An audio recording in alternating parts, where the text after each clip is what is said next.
अस्सलामुअलैकुम एवरीवन। तो पहले ही 2 वीडियो मैं इस चिमगांडी छिपकली मोटी छिपकली पर बना चुकी हूँ ऑलरेडी।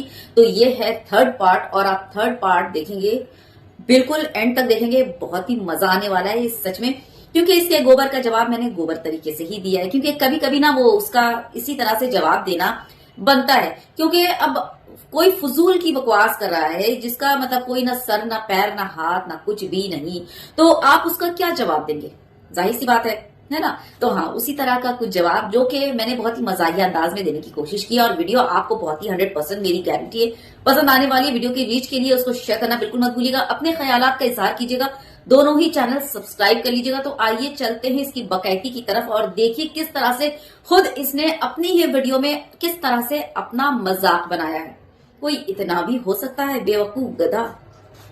चलिए शुरू करें। लेकिन पाकिस्तान सो कॉल्ड अपने आप को जो इस्लामिक कंट्री कहता है वो एकदम से खामोश रहता है। क्यों? क्योंकि उनको पता है इनका दाल आटा बंद हो जाएगा, इसीलिए ये चुप रहते हैं, सिर्फ दोगला चरित्र दिखाते हैं भारत के प्रति। अरे मुझे ये समझ में नहीं आता है कि भारत से ज्यादा काफिर तो पूरे विश्व में फैले हुए हैं भाई। जो क्रिश्चियन है वो भी तो आप लोगों की नजर में काफिर है, वो तो हिंदुओं से बहुत ज्यादा है ना, तो आप उनकी बातें क्यों नहीं करते? काफिर किसे कहते हैं वो जानती भी है तू? ये आधा अधूरा कुरान शरीफ का वो आधी अधूरी आयत और आधा अधूरा जो ज्ञान लेकर तू चली आती है ना मुंह उठाकर, पहले तू जान ले कि काफिर बोलते किसे हैं और किन काफिरों को मारने का जो है वो हुक्म दिया गया है। और तूने जो है वो एक छोटा सा टुकड़ा आयत का पकड़ के रखा है, ना आगे पढ़ना और ना ही उसका पीछे पढ़ना। खैर इन जैसे चपड़गंजों से, इन जैसी प्रोपेगेंडा फैलाने वालों से और आप उम्मीद ही क्या कर सकते हैं। ठीक, तो बता दूं कि जो काफिर जो है ना उसका बेसिक मीनिंग होता है कि जो इस्लाम को ना मानने उससे काफिर कहते हैं। वैसे तू भी उसी गिनती में ही आती है, लेकिन किसी भी मुसलमान, जबकि तूने कहा था कि मैं मुसलमान मोहल्ले में मैं रही हूँ, किसी ने तुझे कुछ किया, किसी ने तुझे कुछ मारा नहीं ना? आराम से अभी भी तू जिंदा खड़ी है ना और अपना बकवास फैल रही है, अपना प्रोपेगेंडा फैला रही है। तो किस काफिर को मारने का हुक्म है वो पहले तू जान ले अच्छे से।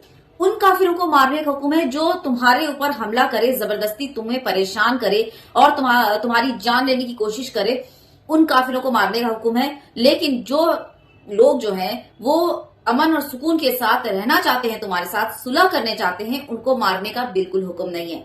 ठीक ना? हाँ, तो चलिए हदीस के हवाले से भी जो है आलिमों से भी जान लेते हैं कि कुरान शरीफ के मुताबिक काफिरों का क्या हुक्म इस्लाम में। ये जैसे बकैती कर रही है, प्रोपेगेंडा फैला रही है वो, या फिर चलिए सही आपको मैं दिखा दूं। दूसरी स्ट्रैटेजी जो इंटरनेशनल मीडिया इस्तेमाल करती है इस्लाम को बदनाम करने के लिए, कि वो कई बार कुरान या हदीस कोट करती है, कुरान की आयतों का हवाला देती है बिल्कुल आउट ऑफ कॉन्टेक्स्ट। और एक आयत जो अक्सर मीडिया में बार बार दोहराई जाती है वो है सूरह तौबा की आयत, सूरा नंबर 9 आयत नंबर 5, जिसमें मीडिया कहती है, इसमें लिखा है कि जहां भी आप काफिरों को पाओ वहां उनका कत्ल करो। और जब आप कुरान मजीद खोलेंगे और देखेंगे सूरह तौबा सूरा नंबर 9 आयत नंबर 5, उसमें बराबर यही लिखा है कि जहां भी आप काफिरों को पाओ वहां उनका कत्ल करो। लेकिन ये आयत आउट ऑफ कॉन्टेक्स्ट है, पस मंजर के खिलाफ है। आप जानना चाहते हैं कुरान का पैगाम क्या है, आपको पस मंजर को पढ़ना पड़ेगा। You have to read in context. और जब कॉन्टेक्स्ट पढ़ते हैं, सूरह तौबा सूरा नंबर 9 आयत नंबर 1 से पढ़ते हैं, हमें पता लगता है कि एक सुलह थी मुसलमान और मक्का के मुशरिकीन के बीच, और ये सुलह एक तरफा मक्का के मुशरिकीन ने तोड़ दी थी। तो अल्लाह सुब्हानहू व तआला सूरह तौबा सूरा नंबर 9 आयत नंबर 5 में उन्हें चेतावनी देते हैं, उन्हें वार्निंग देते हैं, मक्का के मुशरिकीन को खबरदार करते हैं और कहते हैं आपके पास 4 महीने का वक्त है, आप सुधर जाओ वरना ऐलान जंग। और जंग के मैदान में अल्लाह सुब्हानहू व तआला फरमाते हैं और मुसलमानों से कहते हैं जब भी दुश्मन, जब भी काफिर मैदान जंग में आए तो जहां भी आप काफिरों को पाओ वहां उनका कत्ल करो। ये आयत मैदान जंग में है।